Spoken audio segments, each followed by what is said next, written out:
Hi friends, trading facts YouTube ఛానల్కి స్వాగతం. ఇప్పటివరకు మన ఛానల్ సబ్స్క్రైబ్ చేసుకోకపోతే దయచేసి సబ్స్క్రైబ్ చేసుకోండి. నేను సెబీ రిజిస్టర్డ్ కాదు. నేను ఇది అయిపోయిన చార్ట్ని మాత్రమే అనాలిసిస్ చేస్తున్నాను. దీని ద్వారా ఏదైనా సరే ట్రేడర్స్కి ఒక ఉపయోగం ఉంటుందనే కోణంలోనే నేను ఈ వీడియో చేయడం అనేటువంటిది జరుగుతుంది. అంతేగాని దీని ద్వారా మీరు ట్రేడ్ చేయండి అని కాదు. ఒకసారి మీకు చార్ట్ల మీద అవగాహన వస్తుంది అనే కోణంలోనే చెప్తాం జరుగుతుంది అనమాట. ఇక పాయింట్లోకి వెళ్దాం. ఇది నిఫ్టీ 50 చార్టు. సో ఇండెక్స్ మనం ఎప్పుడైనా సరే నేను చాలాసార్లు చెప్పా 1 ఆర్ 2 లెవెల్స్ని మాత్రమే మనం ఐడెంటిఫై చేసుకోవాలి.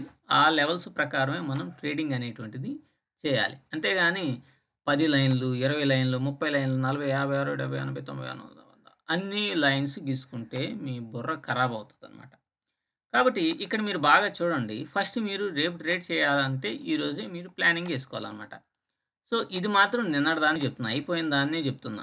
అది గమనించండి. ఇదేమైనా ఉపయోగపడుతుందేమో అని మీరు ఆలోచించుకోండి. అంతేగాని ఇక్కడెక్కడ నేనేం చెప్పట్లా. ఇప్పుడు యెస్టర్‌డే క్లోజింగ్ ప్రైస్ ఇక్కడుంది. అదే క్లోజింగ్ ప్రైస్ దగ్గరికి వచ్చి ఆగింది చూడండి. ఎందుకని ఇక్కడే ఆగింది? చూడండి మీరు దీని స్థాయిలో గనక అంటే ఫర్ ఎగ్జాంపుల్‌గా గనక ఒక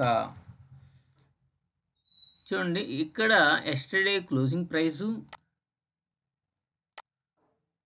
గతంలో అంటే 6, 7 తేదీలో ఫిబ్రవరి 6 తేదీల్లో ఇక్కడ రిజెక్షన్ ప్రైసు 2 కూడా చూడండి ఒకే లెవెల్‌లో ఉందా? కాబట్టి ఈ లెవెల్ మనకి ఇంపార్టెంట్ లెవెల్ అవుతుంది. So that what we need to do now మనం ఇక్కడ ఒక హారిజాంటల్ లైన్‌ని గీసుకుంటాం. అంతే కదా! హారిజాంటల్ లైన్‌ని గీసుకుంటాం. ఇప్పుడు చూడండి నేను క్లోజింగ్ ప్రైస్ ఇటు నుంచి ఉంది కదా! కాబట్టి మనం ఏం చేస్తాం? ఇది ఒక కీలకమైనటువంటి ఏరియా అన్నమాట. ఆ ఏరియా నుంచే మనకి ఎప్పుడైనా సరే ట్రేడింగ్ అనేటువంటిది ఉంటది. ఇక్కడి నుంచే బై ఆర్ సెల్ అనేటువంటిది ఉంటుంది. సో పైకి క్రాస్ అయితేనేమన్నా బై చేసుకుంటాము. డౌన్ ఇక్కడి నుంచి ఇక్కడ పైకి క్రాస్ అయితే బై పొజిషన్ తీసుకుంటాం. అయితే సెల్ పొజిషన్ తీసుకుంటాం. So that what we need to do now ఇక్కడ మనం ఏం చేస్తాము? 5 నిమిషాల్లోకి వచ్చేస్తాం. లేదంటే 3 నిమిషాల్లోనకైనా రావచ్చు. ఫ్యూచర్ కాబట్టి. సో మనం 3 నిమిషాలకు వస్తున్నాం. 3 నిమిషాలకు వచ్చాం బ్రదర్స్. వచ్చిన తర్వాత మనం ఏం చేసాం? ఇప్పుడు ఎప్పుడైనా సరే ఈ లెవెల్ అనేటువంటిది ఒకసారి మాత్రమే ఇంకో 2 సార్లు, 3 సార్లుగా అట్లా ప్లాన్ చేసుకోకూడదు. బై సైడ్ ఓసారి, సెల్ సైడ్ ఓసారి. మార్కెట్ స్ట్రక్చర్ గనక అర్థమైతే మీరు ఎన్ని సార్లైనా చేసుకోవచ్చు. మరి ప్రస్తుతానికి మీకు చార్ట్ స్ట్రక్చర్ అనేటువంటిది పెద్దగా అవగాహన ఉండదు కాబట్టి ఒక్కసారిగా ఆ 2 సార్లు. ఫస్ట్ సారి నష్టపోయారనుకోండి, సెకండ్ టైమ్ కూడా ట్రై చేసుకోవచ్చు. అలాగే ఫస్ట్ టైం లాభం వచ్చిందనుకోండి, సెకండ్ టైం దాని జోలికి వెళ్ళబాకండి. ఆప్షన్ చైన్ మీద అవగాహన కనుకుంటే అప్పుడు వెళ్ళొచ్చు. సో ఇప్పుడు మీరు చూడండి ఫస్ట్ ఓ 15 నిమిషాలు ఇక్కడ వెయిట్ చేసాం. ఇక్కడ చూడండి క్యాండిల్ వేసిందా దీని దగ్గరికి వచ్చి దీనిపైనే ఉంది కదా! ఇక్కడ by 1:2 ratio. 1:2 ratio is enough. ఇక్కడ stop loss. So slowly it reached its height.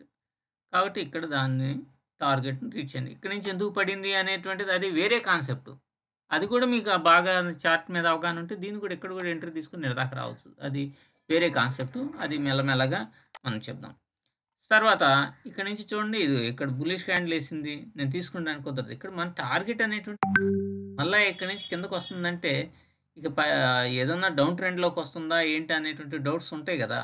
కాబట్టి మనం ఇంకెక్కడ ట్రేడింగ్ ఆపర్చునిటీ రాలేదు కాబట్టి ఎనఫ్. అలాగే మీరు చూడండి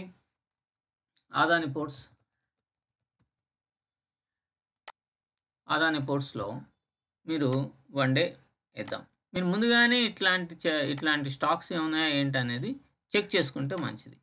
చూడండి ఇది ఈరోజు క్యాండిల్‌ని తీసేసేయండి. యెస్టర్‌డే క్యాండిల్ క్లోజ్ ఎక్కడైంది? ఇక్కడైంది. దీనికి సాయిలో ఏదన్నా ఉందా లేదా చూసుకోండి.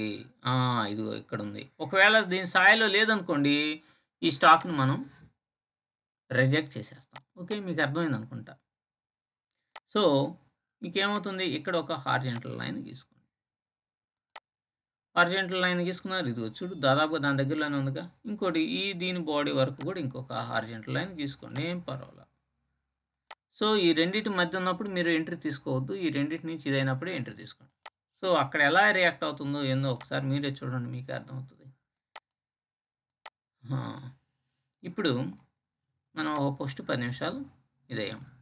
ఇక్కడ మీకు సాలిడ్ బై ఆపర్చునిటీ అనేటువంటిది రావాలి గుర్తుపెట్టుకోండి. సో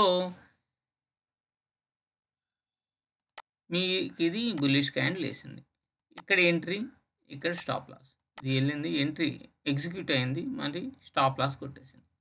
ఈ స్టాప్ లాస్ కొట్టేసింది కదా! కొట్టేసిన తర్వాత మీరేం చేస్తారు? ఇక్కడ చూడండి సెల్లింగ్ ఆపర్చునిటీ అనేది ఈడ కొట్టేసింది. ఈ క్యాండిల్‌లో తీసుకోండి, వదిలేసిన క్యాండిల్‌లో తీసేసుకున్నారనుకోండి. అప్పుడేమవుతుంది? ఎప్పుడైనా వదిలేసిన క్యాండిల్‌లో తీసుకుంటే ఆపర్చునిటీ కొంచెం ఎక్కువ ఉంటది. ఇదిగోండి 1:2 రేషియోలో వచ్చేసిందా? కాబట్టి ఇట్లా ఒకవేళ ఇటువంటి విధంగా గనక లేకపోతే అప్పుడు మీరు దాంట్లోకి ఎంటర్ కాబాకండి. ఆ స్టాక్స్ కాకుండా వేరే స్టాక్స్‌ని ప్లాన్ చేసుకోండి.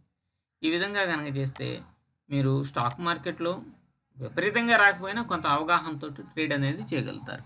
Thank you very much. ఎవరన్నా ఈ వీడియో గనక నచ్చితే కొద్దిగా లైక్ చేయండి బ్రదర్స్. Thank you.